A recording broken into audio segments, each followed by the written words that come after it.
Chapter 39. When I left him, after we had buried poor Blanche, Stroeve walked into the house with a heavy heart. Something impelled him to go to the studio, some obscure desire for self-torture, and yet he dreaded the anguish that he foresaw. He dragged himself up the stairs. His feet seemed unwilling to carry him, and outside the door he lingered for a long time, trying to summon up courage to go in. He felt horribly sick. He had an impulse to run down the stairs after me and beg me to go in with him. He had a feeling that there was somebody in the studio. He remembered how often he had waited for a minute or two on the landing to get his breath after the ascent, and how absurdly his impatience to see Blanche had taken it away again. To see her was a delight that never staled, and even though he had not been out an hour, he was as excited at the prospect as if they had been parted for a month. Suddenly, he could not believe that she was dead. What had happened could only be a dream, a frightful dream.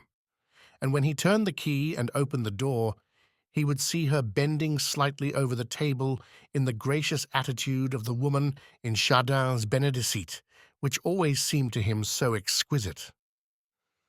Hurriedly, he took the key out of his pocket, opened, and walked in. The apartment had no look of desertion.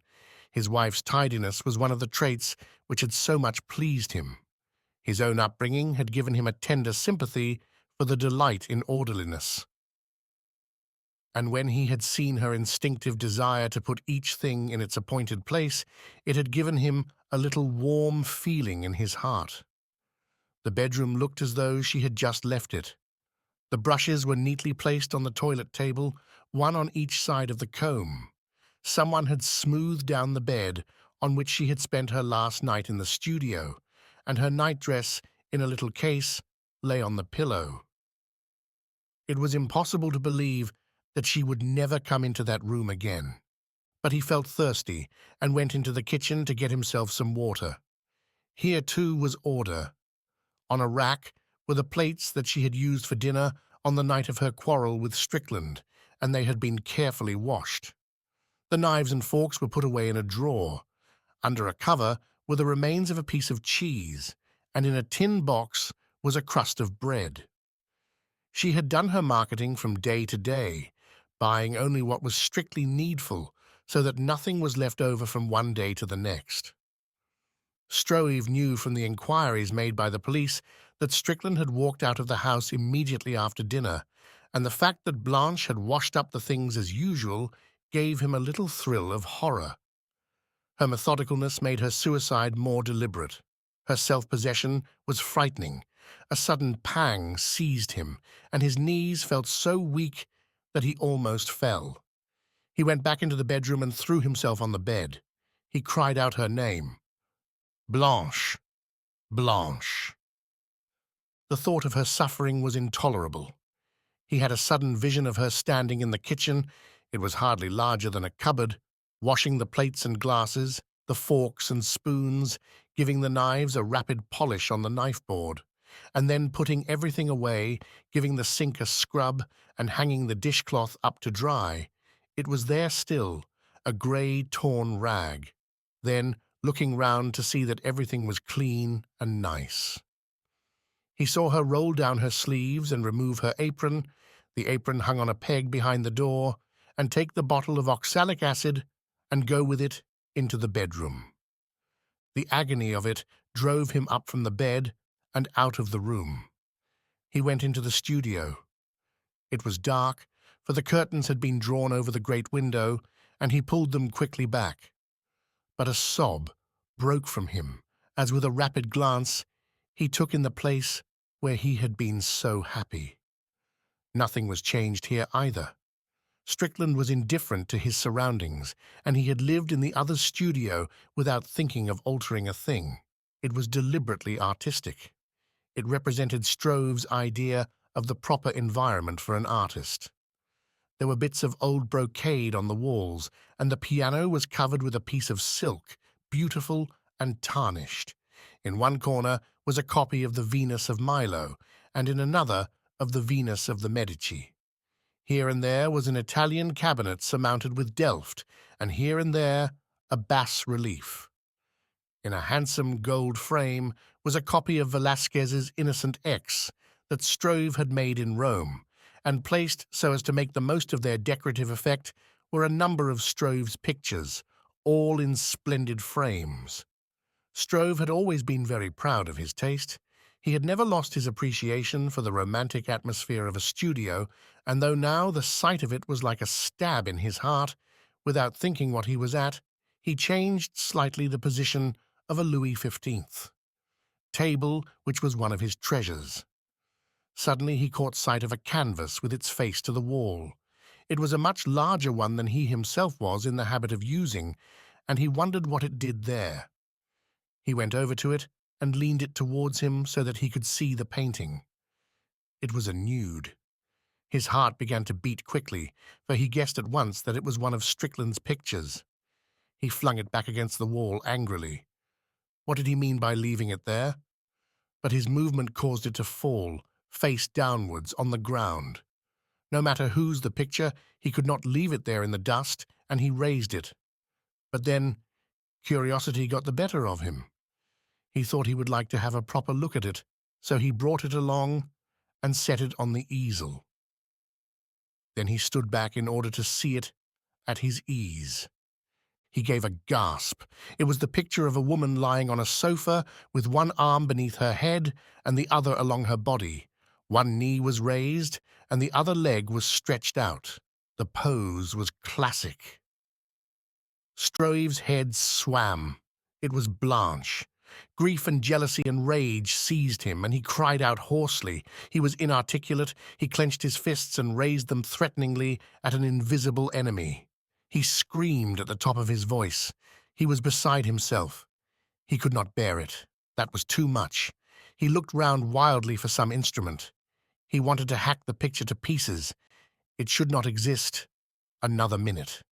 He could see nothing that would serve his purpose. He rummaged about his painting things. Somehow he could not find a thing. He was frantic. At last he came upon what he sought, a large scraper, and he pounced on it with a cry of triumph. He seized it as though it were a dagger and ran to the picture. As Struve told me this, he became as excited as when the incident occurred, and he took hold of a dinner knife on the table between us and brandished it. He lifted his arm as though to strike, and then, opening his hand, let it fall with a clatter to the ground. He looked at me with a tremulous smile. He did not speak. "Fire away," I said. "I don't know what happened to me. I was just going to make a great hole in the picture. I had my arm all ready for the blow, when suddenly I seemed to see it." "See what?" "The picture. It was a work of art. I couldn't touch it. I was afraid." Struve was silent again, and he stared at me with his mouth open and his round blue eyes starting out of his head. It was a wonderful picture. I was seized with awe. I had nearly committed a dreadful crime. I moved a little to see it better, and my foot knocked against the scraper. I shuddered. I really felt something of the emotion that had caught him. I was strangely impressed. It was as though I were suddenly transported into a world in which the values were changed. I stood by, at a loss, like a stranger in a land where the reactions of man to familiar things are all different from those he has known. Struve tried to talk to me about the picture, but he was incoherent, and I had to guess at what he meant.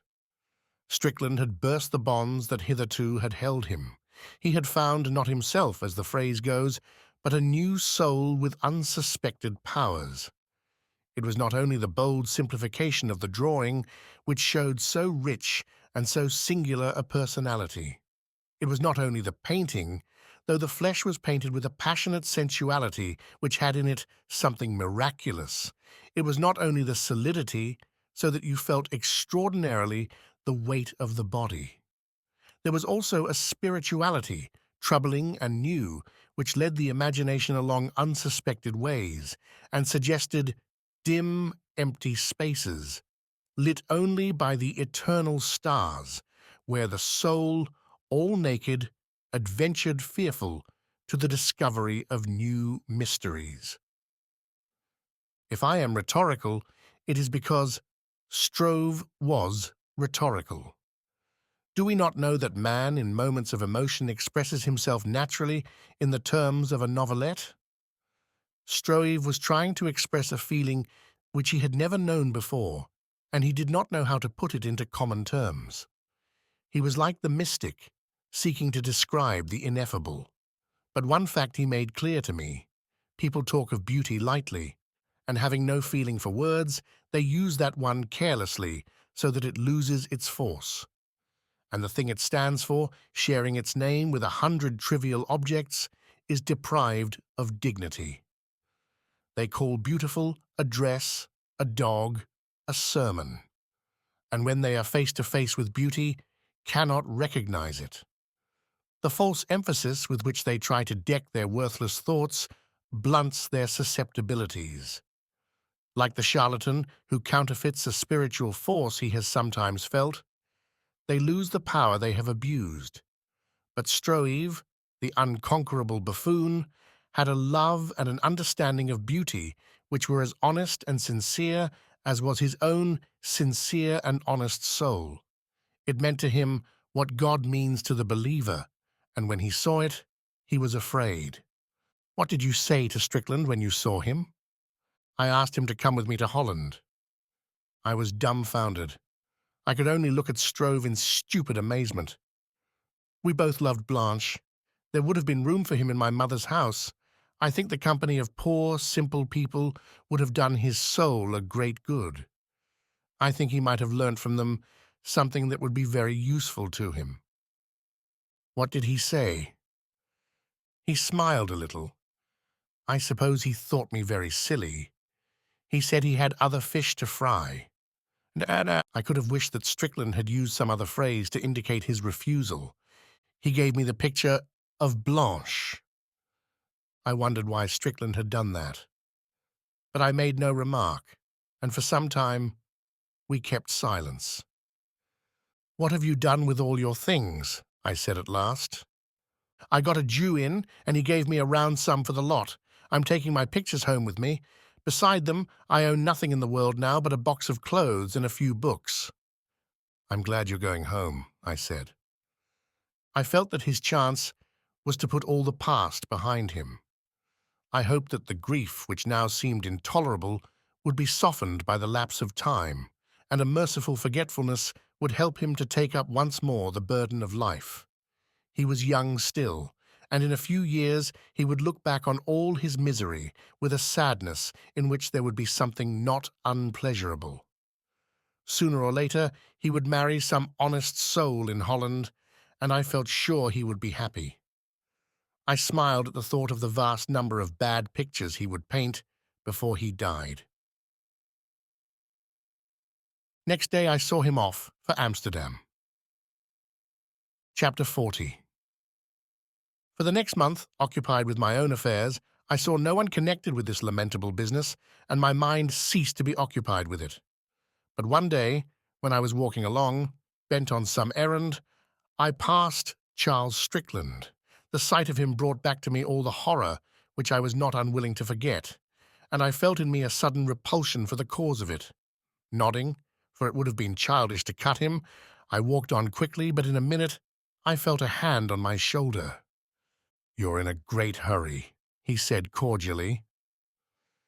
It was characteristic of him to display geniality with anyone who showed a disinclination to meet him, and the coolness of my greeting can have left him in little doubt of that.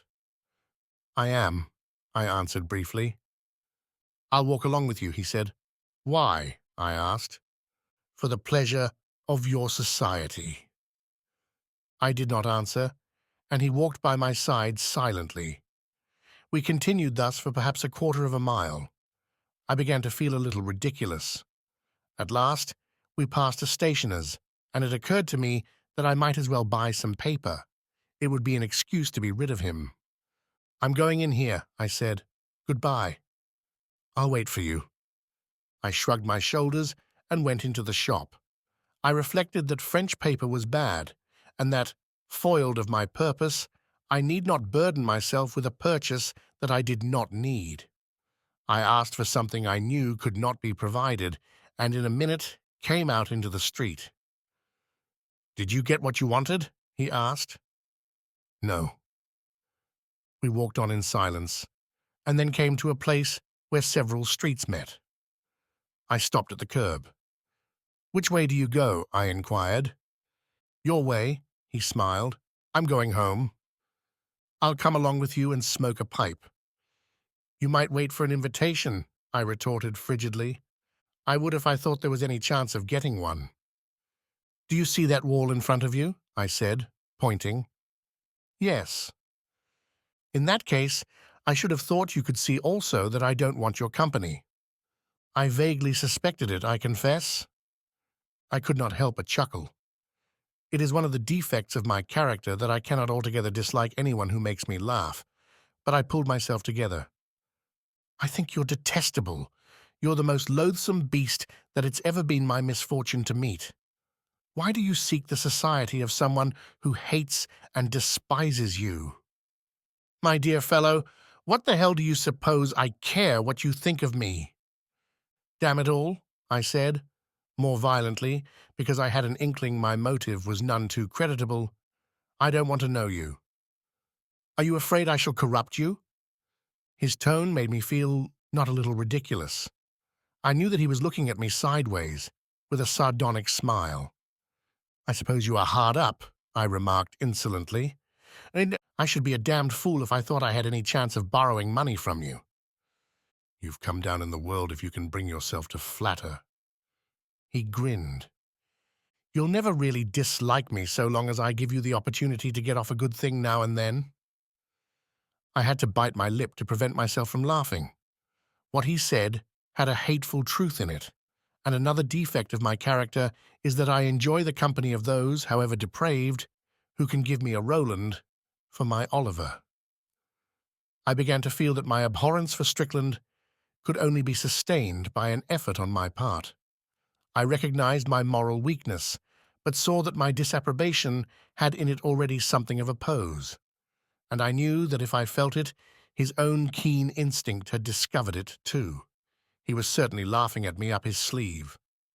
I left him the last word, and sought refuge in a shrug of the shoulders and taciturnity.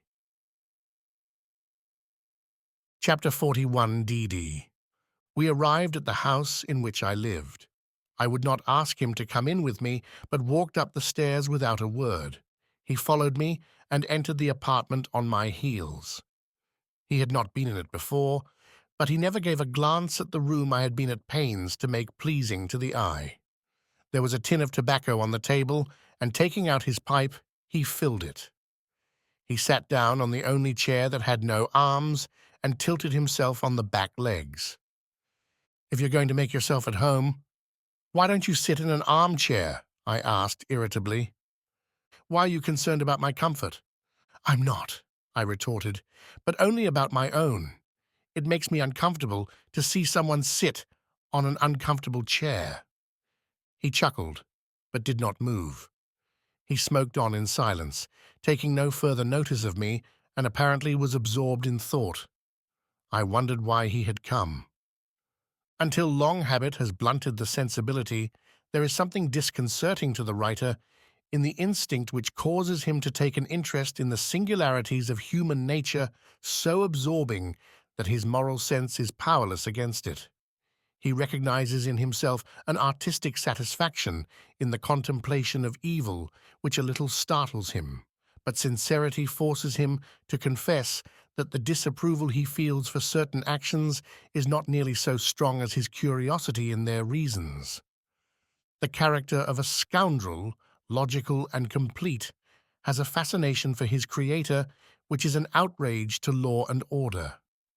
I expect that Shakespeare devised Iago with a gusto which he never knew when, weaving moonbeams with his fancy, he imagined Desdemona.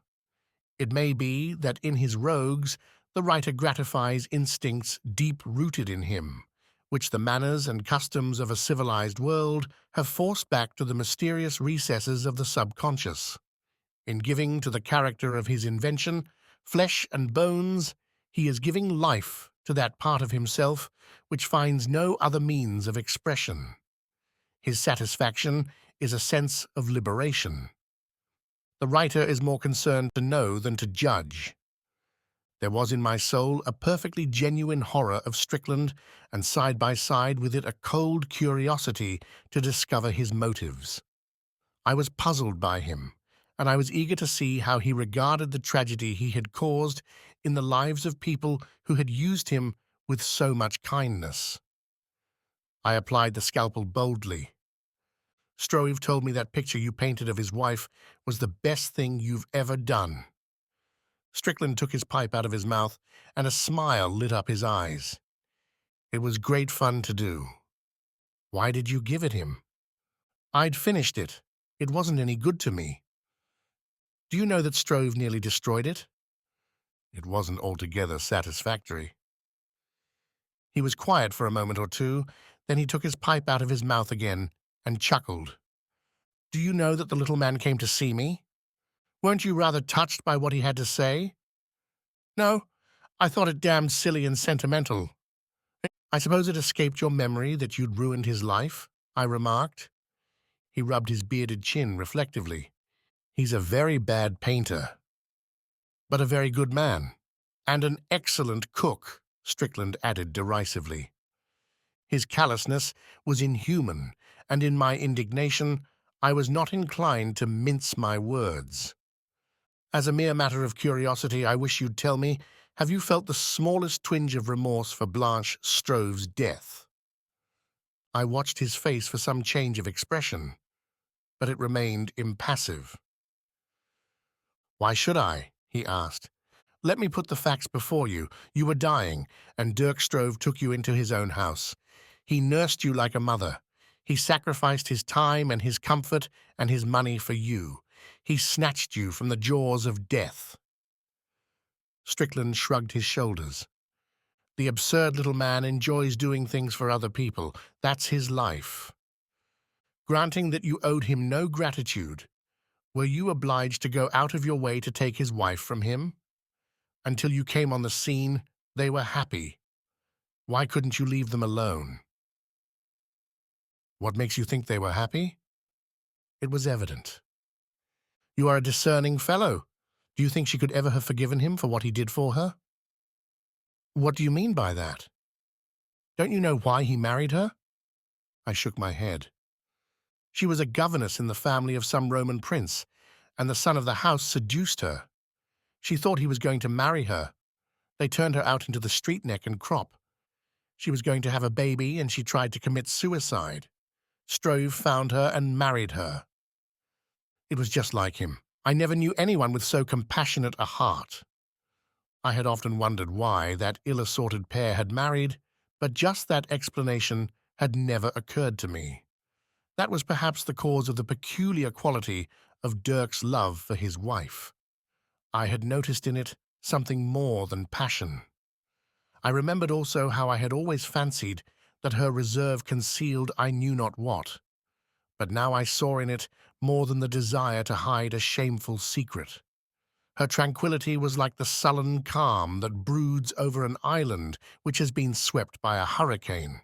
Her cheerfulness was the cheerfulness of despair. Strickland interrupted my reflections with an observation the profound cynicism of which startled me. A woman can forgive a man for the harm he does her, he said, but she can never forgive him for the sacrifices he makes on her account. It must be reassuring to you to know that you certainly run no risk of incurring the resentment of the women you come in contact with, I retorted. A slight smile broke on his lips. You are always prepared to sacrifice your principles for a repartee, he answered. What happened to the child? Oh, it was stillborn, 3 or 4 months after they were married. Then I came to the question which had seemed to me most puzzling. Will you tell me why you bothered about Blanche Stroeve at all? He did not answer for so long that I nearly repeated it. How do I know? He said at last. She couldn't bear the sight of me. It amused me. I see. He gave a sudden flash of anger. Damn it all, I wanted her. But he recovered his temper immediately and looked at me with a smile. At first, she was horrified. Did you tell her? There wasn't any need. She knew. I never said a word.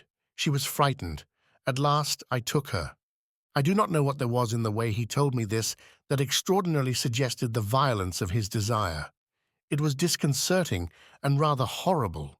His life was strangely divorced from material things, and it was as though his body at times wreaked a fearful revenge on his spirit. The satyr in him suddenly took possession, and he was powerless in the grip of an instinct which had all the strength of the primitive forces of nature. It was an obsession so complete that there was no room in his soul for prudence or gratitude. But why did you want to take her away with you? I asked. I didn't, he answered, frowning. When she said she was coming, I was nearly as surprised as Strove. I told her that when I'd had enough of her, she'd have to go, and she said she'd risk that. He paused a little. She had a wonderful body, and I wanted to paint a nude. When I'd finished my picture, I took no more interest in her. And she loved you with all her heart. He sprang to his feet and walked up and down the small room. I don't want love. I haven't time for it. It's weakness. I am a man, and sometimes I want a woman. When I've satisfied my passion, I'm ready for other things. I can't overcome my desire, but I hate it. It imprisons my spirit. I look forward to the time when I shall be free from all desire and can give myself without hindrance to my work, because women can do nothing except love. They've given it a ridiculous importance. They want to persuade us that it's the whole of life. It's an insignificant part. I know lust. That's normal and healthy. Love is a disease. Women are the instruments of my pleasure. I have no patience with their claim to be helpmates, partners, companions. I had never heard Strickland speak so much at one time. He spoke with a passion of indignation, but neither here nor elsewhere do I pretend to give his exact words. His vocabulary was small, and he had no gift for framing sentences, so that one had to piece his meaning together out of interjections, the expression of his face, gestures, and hackneyed phrases. You should have lived at a time when women were chattels and men the masters of slaves, I said. It just happens that I am a completely normal man. I could not help laughing at this remark, made in all seriousness, but he went on, walking up and down the room like a caged beast, intent on expressing what he felt, but found such difficulty in putting coherently. When a woman loves you, she's not satisfied until she possesses your soul. Because she's weak, she has a rage for domination, and nothing less will satisfy her. She has a small mind, and she resents the abstract which she is unable to grasp. She is occupied with material things, and she is jealous of the ideal. The soul of man wanders through the uttermost regions of the universe, and she seeks to imprison it in the circle of her account book. Do you remember my wife? I saw Blanche little by little trying all her tricks. With infinite patience, she prepared to snare me and bind me. She wanted to bring me down to her level. She cared nothing for me. She only wanted me to be hers. She was willing to do everything in the world for me except the one thing I wanted, to leave me alone. I was silent for a while. What did you expect her to do when you left her? She could have gone back to Strove, he said irritably. He was ready to take her. You're inhuman, I answered. It's as useless to talk to you about these things as to describe colors to a man who was born blind. He stopped in front of my chair and stood looking down at me with an expression in which I read a contemptuous amazement. Do you really care a twopenny damn if Blanche Strove is alive or dead? I thought over his question, for I wanted to answer it truthfully, at all events to my soul. It may be a lack of sympathy in myself if it does not make any great difference to me that she is dead. Life had a great deal to offer her. I think it's terrible that she should have been deprived of it in that cruel way, and I am ashamed because I do not really care. You have not the courage of your convictions. Life has no value. Blanche Stroeve didn't commit suicide because I left her, but because she was a foolish and unbalanced woman. But we've talked about her quite enough. She was an entirely unimportant person. Come, and I'll show you my pictures. He spoke as though I were a child that needed to be distracted. I was sore, but not with him so much as with myself. I thought of the happy life that Père had led in the cosy studio in Montmartre, Stroeve and his wife, their simplicity, kindness, and hospitality. It seemed to me cruel that it should have been broken to pieces by a ruthless chance. But the cruelest thing of all was that, in fact, it made no great difference. The world went on, and no one was a penny the worse for all that wretchedness. I had an idea that Dirk, a man of greater emotional reactions than depth of feeling, would soon forget, and Blanche's life, begun with who knows what bright hopes and what dreams, might just as well have never been lived. It all seemed useless and inane. Strickland had found his hat and stood looking at me. "Are you coming?" "Why do you seek my acquaintance?" I asked him. "You know that I hate and despise you." He chuckled good-humouredly. "Your only quarrel with me really is that I don't care a twopenny damn what you think about me." I felt my cheeks grow red with sudden anger. It was impossible to make him understand that one might be outraged by his callous selfishness. I longed to pierce his armour of complete indifference. I knew also that in the end there was truth in what he said. Unconsciously, perhaps, we treasure the power we have over people by their regard for our opinion of them, and we hate those upon whom we have no such influence. I suppose it is the bitterest wound to human pride. But I would not let him see that I was put out. "Is it possible for any man to disregard others entirely?" I said, though more to myself than to him. "You're dependent on others for everything in existence. It's a preposterous attempt to try to live only for yourself and by yourself. Sooner or later you'll be ill and tired and old, and then you'll crawl back into the herd. Won't you be ashamed when you feel in your heart the desire for comfort and sympathy? You're trying an impossible thing. Sooner or later, the human being in you will yearn for the common bonds of humanity.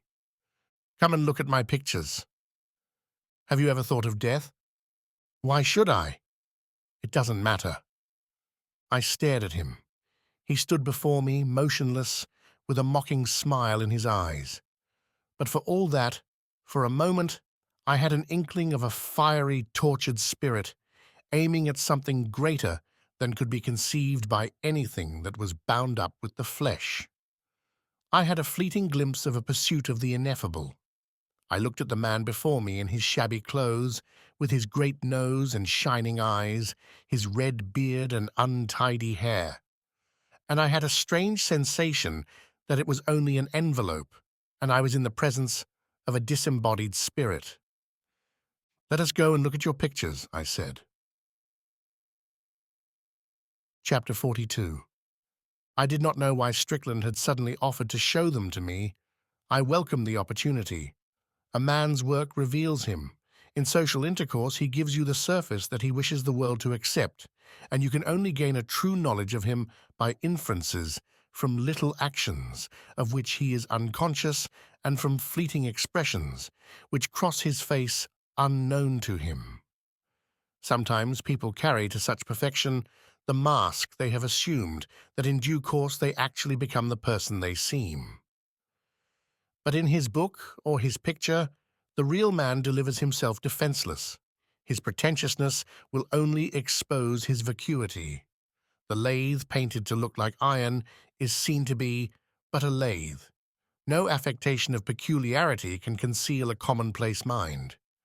To the acute observer, no one can produce the most casual work without disclosing the innermost secrets of his soul.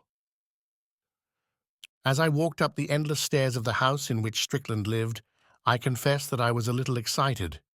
It seemed to me that I was on the threshold of a surprising adventure. I looked about the room with curiosity. It was even smaller and more bare than I remembered it. I wondered what those friends of mine would say who demanded vast studios and vowed they could not work unless all the conditions were to their liking. "You'd better stand there," he said, pointing to a spot from which, presumably, he fancied I could see to best advantage what he had to show me. "You don't want me to talk, I suppose," I said. "No, blast you. I want you to hold your tongue." He placed a picture on the easel and let me look at it for a minute or two, then took it down and put another in its place. I think he showed me about 30 canvases. It was the result of the 6 years during which he had been painting. He had never sold a picture. The canvases were of different sizes. The smaller were pictures of still life, and the largest were landscapes. There were about half a dozen portraits. "That is the lot," he said at last. I wish I could say that I recognized at once their beauty and their great originality. Now that I have seen many of them again, and the rest are familiar to me in reproductions, I am astonished that at first sight I was bitterly disappointed. I felt nothing of the peculiar thrill which it is the property of art to give. The impression that Strickland's pictures gave me was disconcerting, and the fact remains always to reproach me that I never even thought of buying any. I missed a wonderful chance. Most of them have found their way into museums, and the rest are the treasured possessions of wealthy amateurs. I try to find excuses for myself. I think that my taste is good, but I am conscious that it has no originality. I know very little about painting, and I wander along trails that others have blazed for me. At that time, I had the greatest admiration for the Impressionists. I longed to possess a Sisley and a Degas, and I worshipped Manet. His Olympia seemed to me the greatest picture of modern times, and Le Déjeuner sur l'herbe moved me profoundly. These works seemed to me the last word in painting. I will not describe the pictures that Strickland showed me. Descriptions of pictures are always dull, and these, besides, are familiar to all who take an interest in such things. Now that his influence has so enormously affected modern painting, now that others have charted the country which he was among the first to explore, Strickland's pictures, seen for the first time, would find the mind more prepared for them. But it must be remembered that I had never seen anything of the sort. First of all, I was taken aback by what seemed to me the clumsiness of his technique. Accustomed to the drawing of the old masters, and convinced that Ingres was the greatest draftsman of recent times, I thought that Strickland drew very badly. I knew nothing of the simplification at which he aimed. I remember a still life of oranges on a plate, and I was bothered because the plate was not round and the oranges were lopsided. The portraits were a little larger than life-size, and this gave them an ungainly look. To my eyes, the faces looked like caricatures. They were painted in a way that was entirely new to me. The landscapes puzzled me even more. There were 2 or 3 pictures of the forest at Fontainebleau and several of streets in Paris. My first feeling was that they might have been painted by a drunken cab driver. I was perfectly bewildered. The color seemed to me extraordinarily crude. It passed through my mind that the whole thing was a stupendous, incomprehensible farce. Now that I look back, I am more than ever impressed by Strove's acuteness. He saw from the first that here was a revolution in art, and he recognized in its beginnings the genius which now all the world allows. But if I was puzzled and disconcerted, I was not unimpressed. Even I, in my colossal ignorance, could not but feel that here, trying to express itself, was real power. I was excited and interested. I felt that these pictures had something to say to me that was very important for me to know, but I could not tell what it was. They seemed to me ugly, but they suggested without disclosing a secret of momentous significance. They were strangely tantalizing. They gave me an emotion that I could not analyze. They said something that words were powerless to utter. I fancy that Strickland saw vaguely some spiritual meaning in material things that was so strange that he could only suggest it with halting symbols. It was as though he found in the chaos of the universe a new pattern and were attempting clumsily, with anguish of soul, to set it down. I saw a tormented spirit striving for the release of expression. I turned to him. "I wonder if you haven't mistaken your medium," I said. "What the hell do you mean?" "I think you're trying to say something. I don't quite know what it is, but I'm not sure that the best way of saying it is by means of painting." When I imagined that on seeing his pictures I should get a clue to the understanding of his strange character, I was mistaken. They merely increased the astonishment with which he filled me. I was more at sea than ever. The only thing that seemed clear to me, and perhaps even this was fanciful, was that he was passionately striving for liberation from some power that held him. But what the power was, and what line the liberation would take, remained obscure. Each one of us is alone in the world. He is shut in a tower of brass and can communicate with his fellows only by signs, and the signs have no common value, so that their sense is vague and uncertain. We seek pitifully to convey to others the treasures of our heart, but they have not the power to accept them, and so we go lonely, side by side, but not together, unable to know our fellows and unknown by them. We are like people living in a country whose language they know so little that, with all manner of beautiful and profound things to say, they are condemned to the banalities of the conversation manual. Their brain is seething with ideas, and they can only tell you that the umbrella of the gardener's aunt is in the house. The final impression I received was of a prodigious effort to express some state of the soul, and in this effort, I fancied, must be sought the explanation of what so utterly perplexed me. It was evident that colours and forms had a significance for Strickland that was peculiar to himself.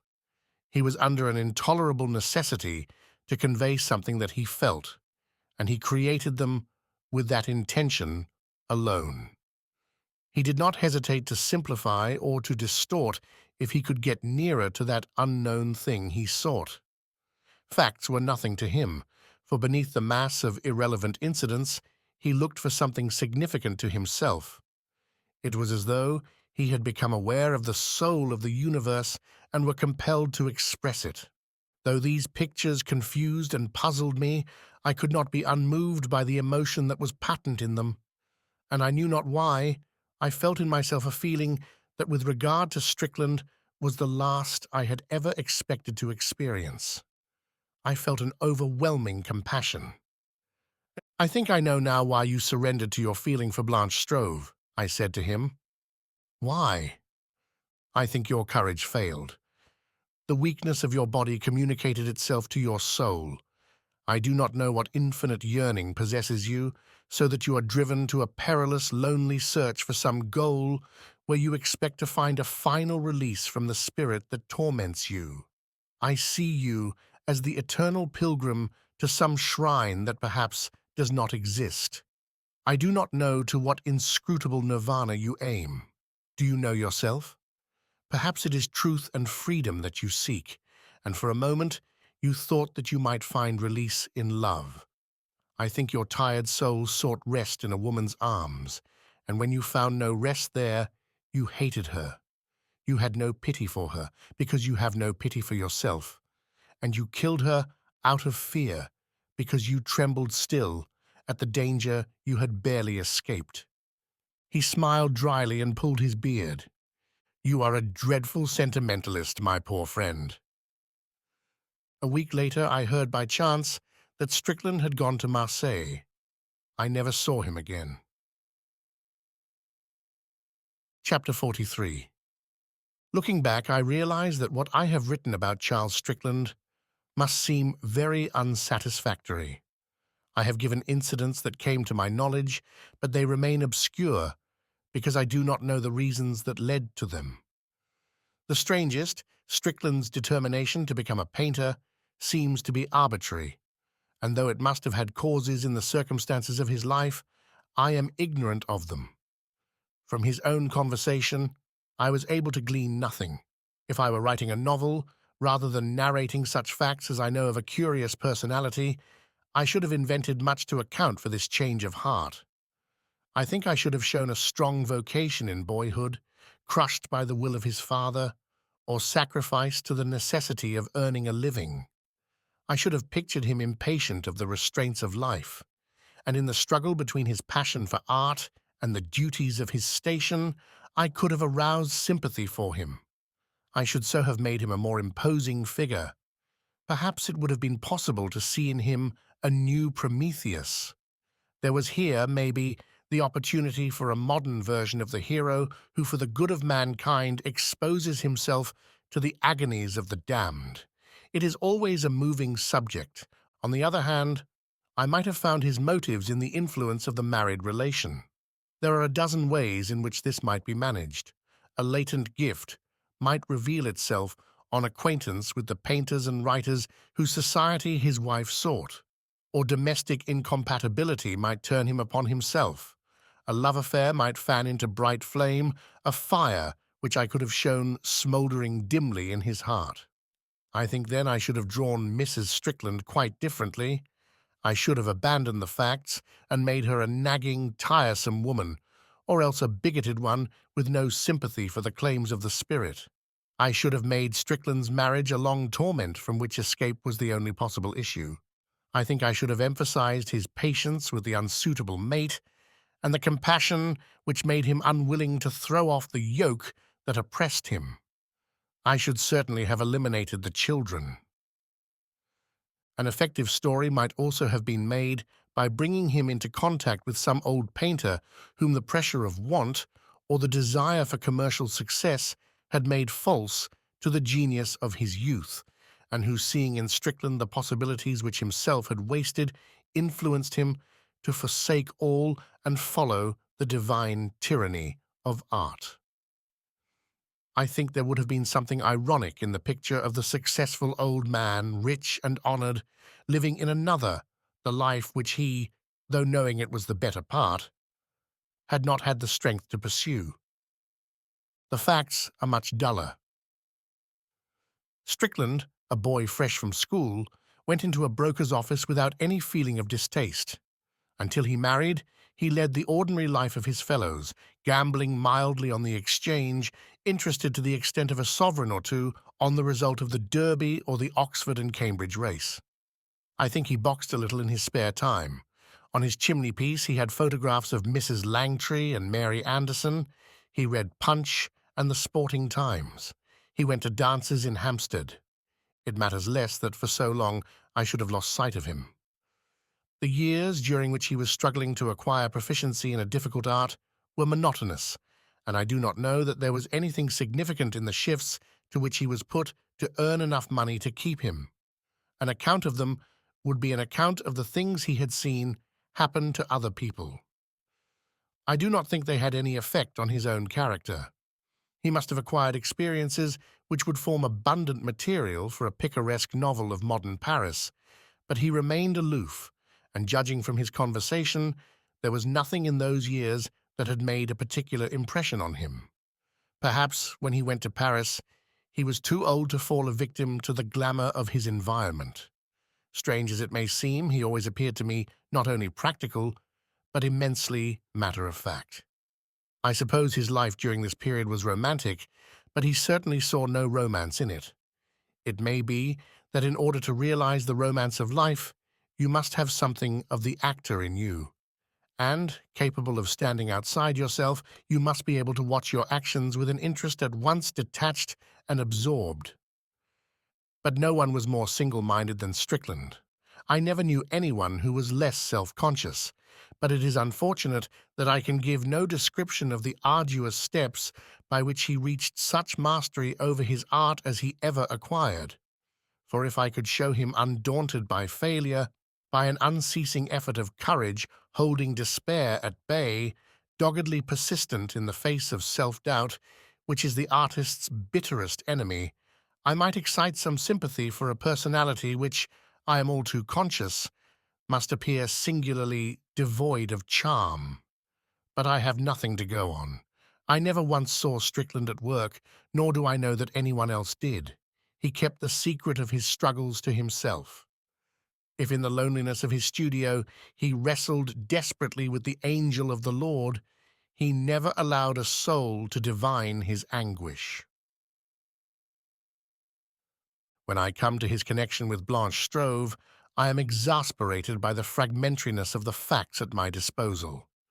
To give my story coherence, I should describe the progress of their tragic union, but I know nothing of the 3 months during which they lived together.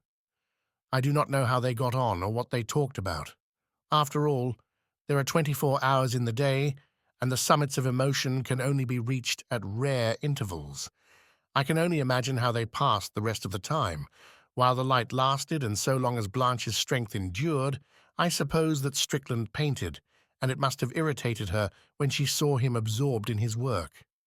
As a mistress, she did not then exist for him, but only as a model. And then there were long hours in which they lived side by side in silence. It must have frightened her. When Strickland suggested that in her surrender to him there was a sense of triumph over Dirk Stroeve because he had come to her help in her extremity, he opened the door to many a dark conjecture. I hope it was not true. It seems to me rather horrible. But who can fathom the subtleties of the human heart? Certainly not those who expect from it only decorous sentiments and normal emotions.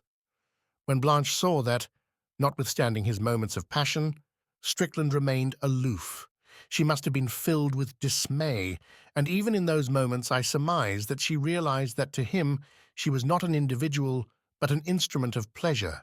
He was a stranger still, and she tried to bind him to herself with pathetic arts. She strove to ensnare him with comfort, and would not see that comfort meant nothing to him. She was at pains to get him the things to eat that he liked, and would not see that he was indifferent to food. She was afraid to leave him alone. She pursued him with attentions, and when his passion was dormant, sought to excite it, for then at least she had the illusion of holding him. Perhaps she knew with her intelligence that the chains she forged only aroused his instinct of destruction, as the plate-glass window makes your fingers itch for half a brick. But her heart, incapable of reason, made her continue on a course she knew was fatal.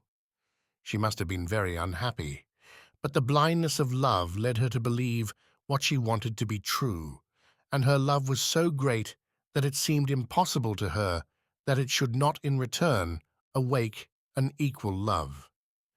But my study of Strickland's character suffers from a greater defect than my ignorance of many facts. Because they were obvious and striking, I have written of his relations to women, and yet they were but an insignificant part of his life. It is an irony that they should so tragically have affected others. His real life consisted of dreams and of tremendously hard work. Here lies the unreality of fiction, for in men, as a rule, love is but an episode which takes its place among the other affairs of the day, and the emphasis laid on it in novels gives it an importance which is untrue to life. There are few men to whom it is the most important thing in the world, and they are not very interesting ones. Even women, with whom the subject is of paramount interest, have a contempt for them. They are flattered and excited by them, but have an uneasy feeling that they are poor creatures. But even during the brief intervals in which they are in love, men do other things which distract their mind. The trades by which they earn their living engage their attention. They are absorbed in sport. They can interest themselves in art. For the most part, they keep their various activities in various compartments, and they can pursue one to the temporary exclusion of the other. They have a faculty of concentration on that which occupies them at the moment, and it irks them if one encroaches on the other. As lovers, the difference between men and women is that women can love all day long, but men only at times. With Strickland, the sexual appetite took a very small place. It was unimportant. It was irksome. His soul aimed elsewhither. He had violent passions, and on occasion desire seized his body so that he was driven to an orgy of lust. But he hated the instincts that robbed him of his self-possession. I think, even, he hated the inevitable partner in his debauchery. When he had regained command over himself, he shuddered at the sight of the woman he had enjoyed. His thoughts floated then serenely in the empyrean, and he felt towards her the horror that perhaps the painted butterfly, hovering about the flowers, feels to the filthy chrysalis from which it has triumphantly emerged. I suppose that art is a manifestation of the sexual instinct. It is the same emotion which is excited in the human heart by the sight of a lovely woman, the Bay of Naples under the yellow moon, and the entombment of Titian. It is possible that Strickland hated the normal release of sex because it seemed to him brutal by comparison with the satisfaction of artistic creation. It seems strange, even to myself, when I have described a man who was cruel, selfish, brutal, and sensual, to say that he was a great idealist. The fact remains. He lived more poorly than an artisan. He worked harder. He cared nothing for those things which with most people make life gracious and beautiful. He was indifferent to money. He cared nothing about fame. You cannot praise him because he resisted the temptation to make any of those compromises with the world which most of us yield to. He had no such temptation. It never entered his head that compromise was possible. He lived in Paris more lonely than an anchorite in the deserts of Thebes. He asked nothing his fellows except that they should leave him alone. He was single-hearted in his aim, and to pursue it he was willing to sacrifice not only himself, many can do that, but others. He had a vision. Strickland was an odious man, but I still think he was a great one.